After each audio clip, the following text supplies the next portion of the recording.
Welcome back to Disturbed Reality. As you guys could have guessed, I'm into true crime, studying various serial killers, etc. But the cases that really stick with me are the unexplained ones. Cases such as the murder of JonBenet Ramsey, the disappearance of Madeleine McCann, and even the Zodiac Killer. These sort of cases get my imagination to run wild, and in my mind I will come up with theories, conclusions in regards to those specific cases. One other case that really sticks in my mind is a case that I've already covered on this channel, and that is the Funkytown Gore video, which was published to the internet in around 2016. Now, the video that I've previously done on this case basically just details what's in the video, so if you want to watch that before this video, please feel free to do so. But ultimately, in short, the Funkytown video depicts the brutal torture and murder of an unidentified man. The video is widely believed to be cartel related, but ultimately, that's all we really know about the video. To my knowledge, there has been no conclusive identification of who the victim actually was, and there's been no real clue in regards to which cartel actually participated in this heinous act.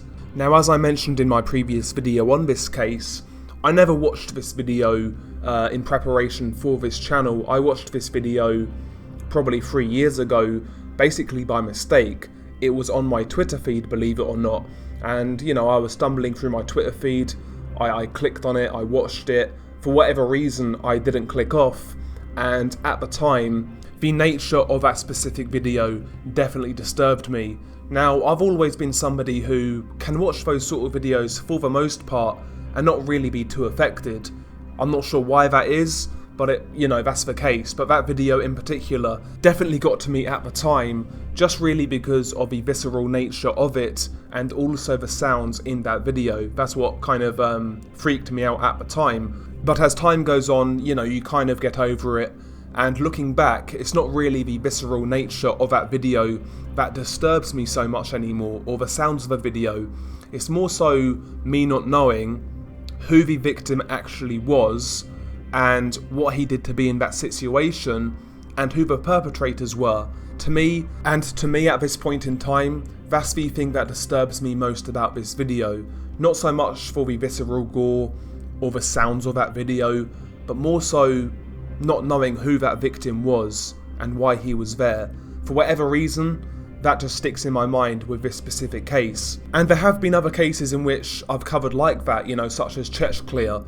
The soldier in that video was never conclusively identified, but for whatever reason, that never really stuck with me, but this particular case does. I'm not sure why that is, but it is what it is. And yeah, first and foremost, if any of you guys have any additional information or any leads in regards to this case, please feel free to share that information below. I'm sure a lot of people would find it interesting, as do I, so I want to do a bit more research on this case if possible. So any additional information or potential clues, leads, would be very appreciated. But, I wanted to dispel a couple of rumours in regards to this video, and a couple of leads that in my opinion don't go anywhere. One specific lead which was actually commented on my channel was that the video was actually taken in Brazil in a prison, and on top of that there was an 8-minute version of this video available online. Now, from the research that I have done, I cannot find any mention of a longer version of Funkytown, and in regards to this video being filmed in a Brazilian prison, apparently in a prison riot, again, to me that doesn't make sense. Numerous Spanish speakers who are Mexican have confirmed that the accents in the video are indeed Mexican, and obviously on top of that, I believe the majority of Brazilians speak Portuguese, so to me that lead about it being in a Brazilian prison, that there was a longer version of this video, doesn't really have any plausibility, and yeah, I just don't think that's true. Could it have been filmed in a Mexican prison? Maybe, who knows, but I'm pretty confident in saying that this video did not take place in Brazil. However, there is one more lead which does have a bit more plausibility in my opinion, and it's a bit more realistic. and that lead suggests that the victim in the Funkytown video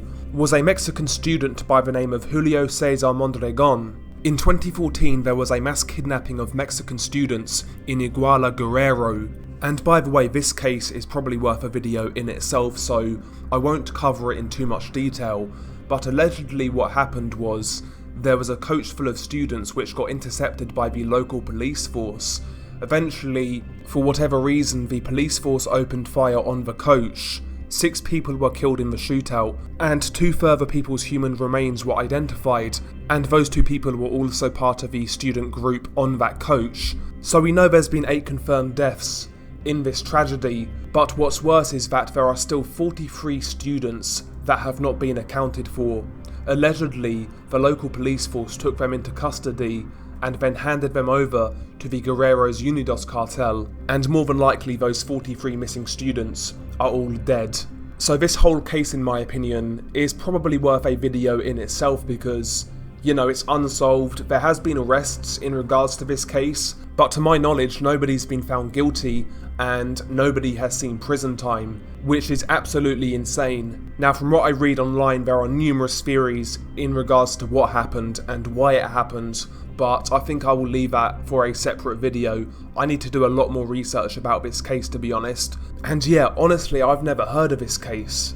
It really is a bizarre mystery, no doubt about it. So yeah, potentially I'll do a video on this case. But I mentioned earlier, 6 people were actually shot on the coach and died, and then 2 further human remains were found. One of those human remains was of Julio Cesar Mondragon, and essentially his body was found with numerous signs of torture. Julio suffered 64 fractures in 40 bones, mostly in his skull, face and spine. His body was also found without a face and without eyes, almost like his face had been skinned and his eyes had been gouged out. Now, authorities say that it was animals who did this and basically they was just eating his remains. Maybe that's plausible, but me personally, I do kind of doubt that. Allegedly he died from traumatic brain injuries, but regardless of how Julio passed away, it was brutal and he didn't deserve it. He was a student who left a widow and a young child, and you know, that widow is still searching for answers, searching for justice, so it's a really tragic case which I need to look a lot further into. But a lot of people were claiming that Julio was actually the victim in Funkytown, but that isn't the case. Julio's body was actually found with hands, and of course in the Funkytown video the victim's hands have actually been removed, cut off, so the victim in Funkytown is definitely not Julio Cesar Mondragon. However, is it plausible that the victim in Funkytown could be one of the missing students? I mean, it definitely could be possible. To my knowledge, Funkytown was released to the internet in around 2016. The student's case actually happened in September 2014, so there is a bit of lapse in time in between those 2 occurrences, so maybe I'm just reading into this a bit too much. Maybe I'm looking for answers which just aren't there. But I do know plenty of other people have speculated that the victim in Funkytown could indeed be one of the missing students, so I do think this lead is somewhat interesting, and, you know, at worst case, it's made me discover a really interesting but disturbing case, and I might actually look into that case a lot further, so don't be surprised to see a video on that in the near future. But yeah, more than likely Funkytown was just a regular cartel video. In fact, that's what the evidence really points to. A few Spanish speakers have said that one of the guys in the video told the victim, "Oh well buddy, that's what you get for choosing the wrong side," or something along those lines. So yeah, more than likely this was just a cartel video, but nevertheless man, it's one of those videos that I would really like answers for. Who the victim was, who he was affiliated with, what he did, and who, you know, committed the crime, kind of thing. But it's one of those cases where I doubt we will get any answers, and it will remain a mystery. However, if you guys have any potential leads, or any potential clues, or anything like that, feel free to comment them below, because I'm more than willing to do some more research into this case, and look at any avenue to find any sort of answers. I wouldn't say I want closure on this specific video, it's not really that deep to be honest, but it's definitely a case that sticks in my mind, and it's just a case I want to know a lot more about. And yeah, I mean, this video was a little different. I wasn't even going to make this video, to tell you the truth. I don't really want to get in the habit of covering the same topic twice, but for whatever reason, this one just interests me. And yeah, again, if you guys have any potential clues, any potential information relating to this case, feel free to share it in the comments.